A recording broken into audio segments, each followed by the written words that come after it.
नमस्कार मित्रों। विभाजन की दास्तानें हमने बहुत आपस में बांटी हैं। एक दास्तान ये भी है कि बहुत सारे लोग वहाँ से अपनी शिक्षण संस्थाओं को भी ले आए, साथ ही ले आए, और उनके नाम जो हैं वो एक पल के लिए भी विभाजन की उस विभीषिका में समाप्त नहीं होने दिए।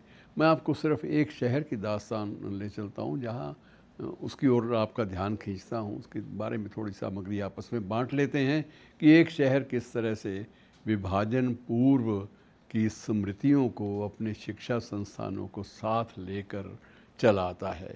ये सारी संस्थाएं जिनका मैं जिक्र कर रहा हूँ मित्रों, सारी संस्थाएं लाहौर में थी, और लाहौर के बाद ये सारी संस्थाएं अलग अलग वहाँ से जो शिक्षा प्राप्त करने वाले थे उन लोगों के प्रयास से वो सारी की सारी अम्बाला में स्थानांतरित हो गई।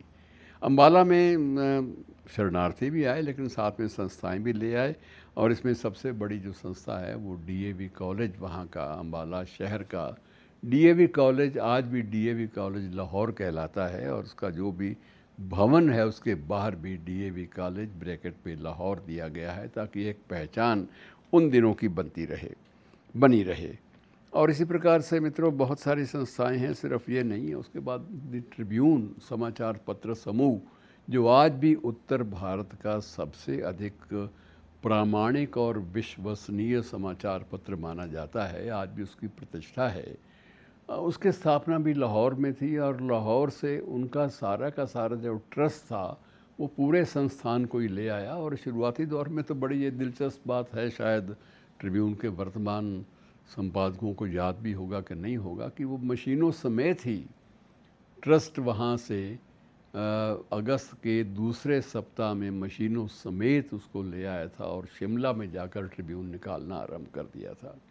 लेकिन शिमला में जब देखा कि वहाँ से ट्रांसपोर्टेशन दूसरे शहरों की ओर इसकी जो सप्लाई है, इसका जो वितरण है वो संभव नहीं हो पा रहा, तो वो लोग अम्बाला में आ गए।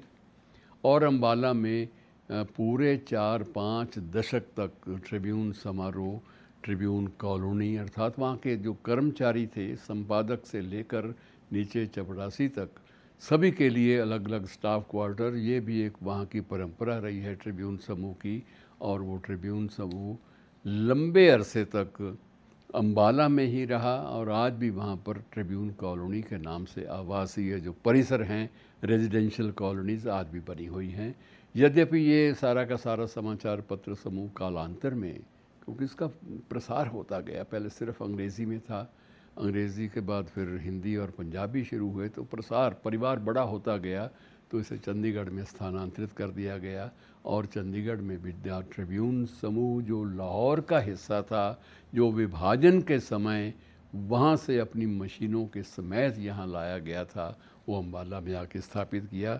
और यही स्थिति मित्रों बहुत सारी और संस्थाओं की भी है, जो इवन ऐसे जैन कॉलेज, ये भी वहाँ का हिस्सा था, लेकिन ऐसे जैन कॉलेज भी लाहौर से स्थानांतरित होकर यहाँ पर आ गया।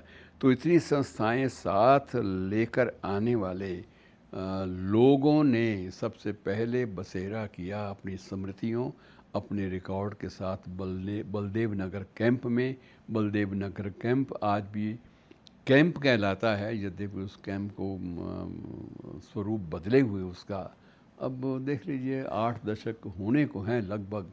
तो ये 8 दशक पुरानी दास्तान जो है अब भी चली आ रही है, और लाहौर के नाम से और चकवाल जो क्षेत्र है उसके नाम से अब भी स्कूल, महाविद्यालय, कॉलेज और अन्य अनेक संस्थाएं आज भी विद्यमान हैं। तो ये इस बात का एक प्रतीक भी है कि अपनी शिक्षण संस्था से भी शरणार्थियों को, बाद में जिन्होंने अपना नामकरण चेंज कर दिया, परिवर्तित कर दिया, उन्होंने कहा हम शरणार्थी नहीं हैं, हम अपने देश में आए हैं, हम पुरुषार्थी हैं।